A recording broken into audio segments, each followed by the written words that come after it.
Agora você ouve uma palavra de vida com o pastor Érico Rodolfo Bussinger.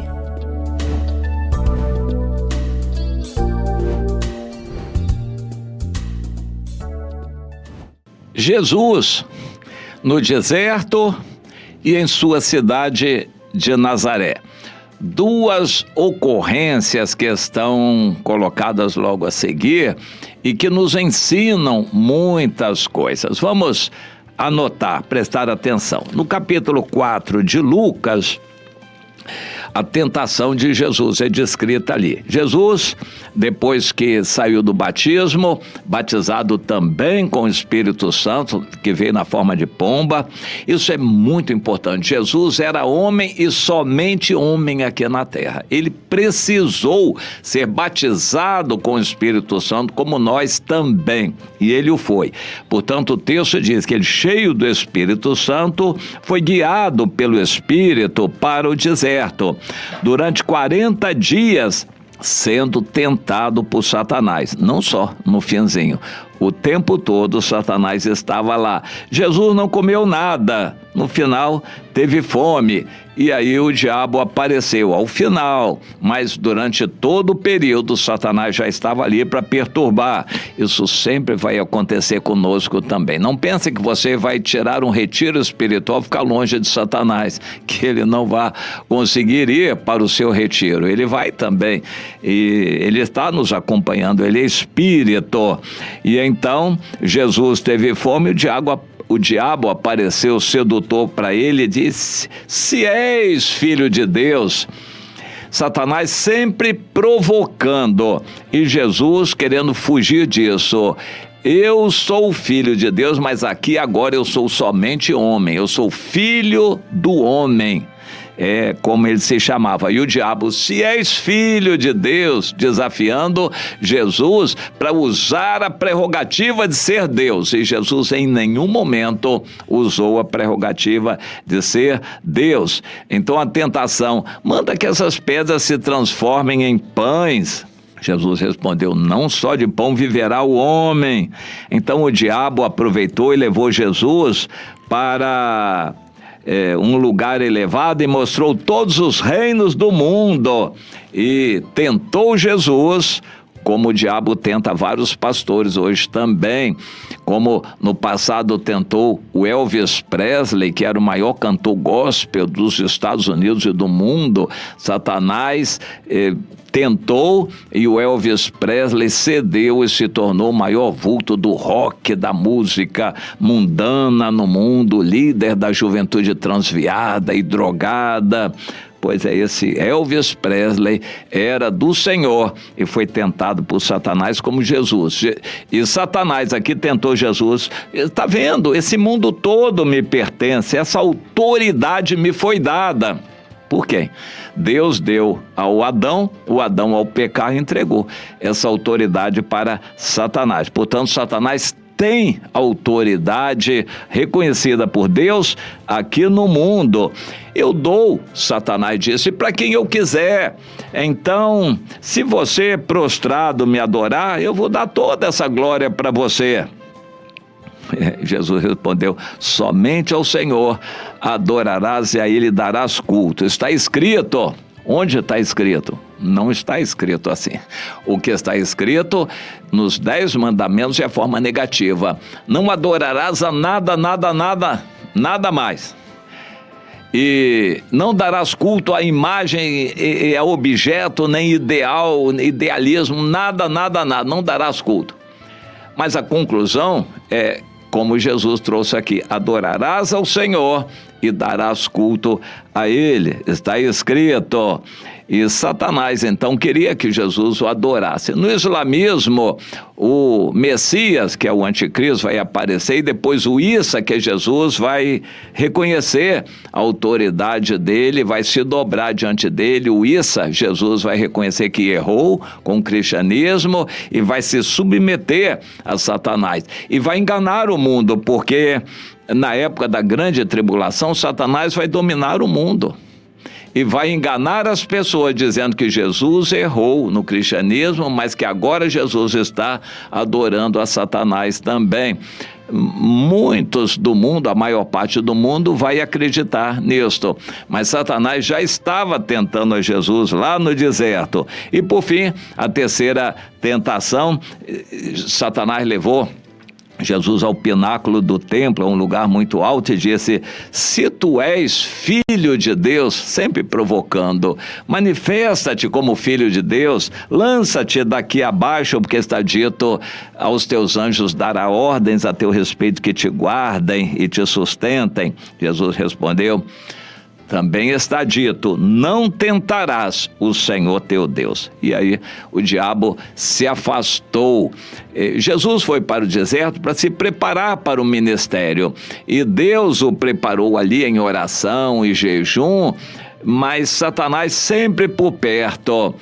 A gente precisa aprender isso também. Não há lugar nenhum aqui na terra onde você vai ficar livre de Satanás. Isso mesmo. Ele anda em nosso derredor com a permissão de Deus para nos perturbar e buscar uma brecha para atrapalhar a nossa caminhada e nos acusar perante o Senhor. Portanto, você vai se preparar em meio a dificuldades. Não pense que você vai achar um seminário maravilhoso, um retiro espiritual, super espiritual, que vai ter só espírito lá. Não, Satanás vai em todos os nossos retiros, ele está presente. Em todo lugar, Satanás está aqui na terra, tendo acesso. Não adianta se trancar nas quatro paredes de uma igreja maravilhosa. Satanás vai estar ali dentro também. Aprenda isto. Mas a seguir, Jesus, depois do deserto, foi para a Galileia de novo, e foi para a sua cidade onde ele tinha sido criado, a cidade de Nazaré. E então, era sábado, Nazaré não tinha templo, era só a sinagoga, um local onde democraticamente os judeus se reuniam, dando oportunidade a todos de falarem, compartilharem, e deram a palavra para Jesus. O livro de Isaías dizia: o Espírito do Senhor está sobre mim. E Jesus, então, após lida aquela palavra, se assentou e então se dirigiu a todos que estavam à sua volta. Hoje, essa palavra se cumpriu em mim. Todos ali davam testemunho a respeito das palavras que Jesus falava, mas dali a pouco, Jesus continuando a falar, todos de lá, os judeus se voltaram contra ele, quiseram apedrejá-lo e matá-lo e jogá-lo lá do monte abaixo para o precipitarem e ele morrer, mas Jesus passou pelo meio deles e se retirou. Deus fez algo acontecer ali. Era muita gente. Jesus já estava com seguidores também e a sinagoga estava cheia. Jesus simplesmente passou no meio deles e eles não tiveram como pegar Jesus para matá-lo. Mas ficou caracterizado aqui aquilo que é muito importante: um profeta dificilmente tem honra na sua própria terra, não vai ser recebido. O apóstolo Paulo não foi bem recebido pelos seus, e nós encontramos Davi rejeitado. Em algum momento a maior parte do povo o rejeitou e preferiu Absalão. Nós vemos que o apóstolo Paulo, no fim do ministério, disse: todos os obreiros da Ásia me abandonaram, e assim por diante. Todos os servos de Deus vão, em algum momento, encontrar isto, vão ser abandonados pelos irmãos, e a gente tem que estar preparado para isto. Depois de um longo ministério, eu vou sonhar que os irmãos vão se reunir em multidão e me aplaudir, me elogiar, agradecer pelo meu ministério. Nada disso, eu não tenho essa ilusão. Vou comemorar 50 anos de ministério e todos vão me aplaudir, vai ser uma multidão. nada disso. Não há essa ilusão em mim, isso não acontecerá, e é mais provável que haja até um levante, divisão, pessoas, obreiros que estiveram comigo, alguns foram criados comigo, vão se levantar. Isso é normal. Infelizmente, é da natureza humana e é fácil de se encontrar. Jesus deixou isso bem claro. Um profeta não é bem recebido na sua própria terra, entre o seu próprio povo.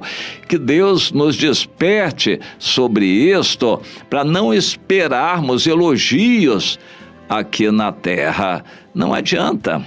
Eu lembro daquela história, só alguns detalhes daquela história.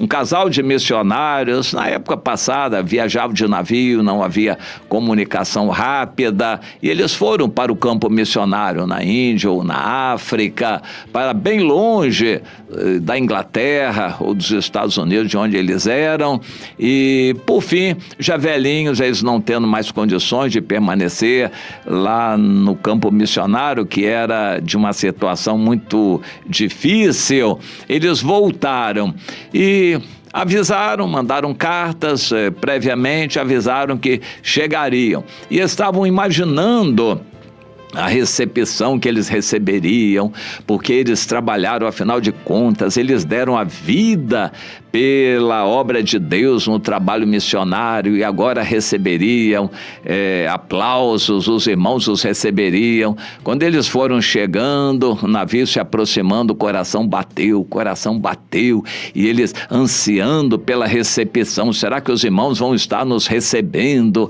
E como será? Os irmãos vão se emocionar, nós vamos nos emocionar. Como será? Quando eles foram chegando, eles olharam à distância, assim, uma multidão no porto, eles falaram, será que são nossos irmãos esperando? E o navio foi se aproximando. O navio tem isso, as primeiras classes lá de cima saem primeiro.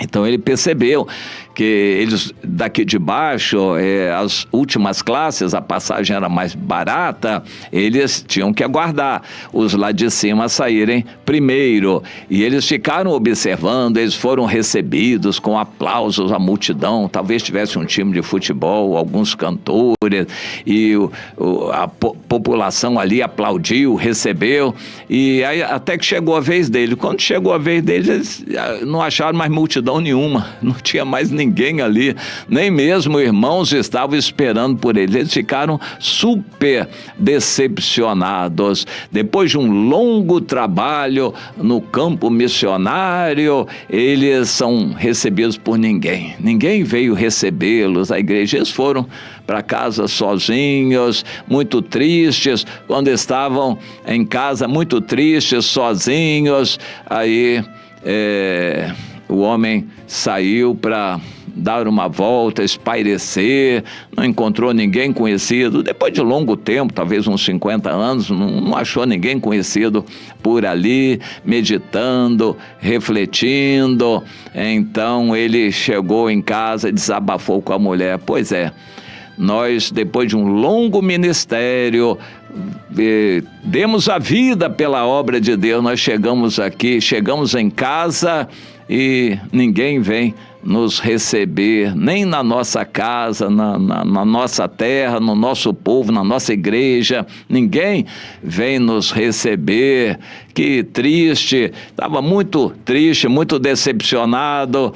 Aí a mulher teve um vislumbre de sabedoria e respondeu para ele: ô querido, nós ainda não chegamos na nossa casa. O servo de Deus tem que entender que o galardão não é aqui na terra. Jesus estava consciente disso. Os seus, ele foi criado na cidade de Nazaré, era conhecido por todos ali, era um bom menino, um bom rapaz, fez o bem para muitos, trabalhou certamente como carpinteiro, muitos o conheciam ali, e ele era bastante conhecido. Chegou lá, seria aplaudido a cidade inteira. Nada disto. Que a gente aprenda essa lição. Aqui não é lugar de receber recompensa, nem mesmo elogios e reconhecimento. Nós devemos trabalhar pelo galardão que não perece, ou como diz o apóstolo Pedro, aquele tesouro imarcessível que não pode murchar. Que nós entendamos isso. Aqui não é lugar de receber recompensa, nem elogio, nem festas. Que Deus prepare o nosso coração para aquele grande dia lá com o Senhor, sim.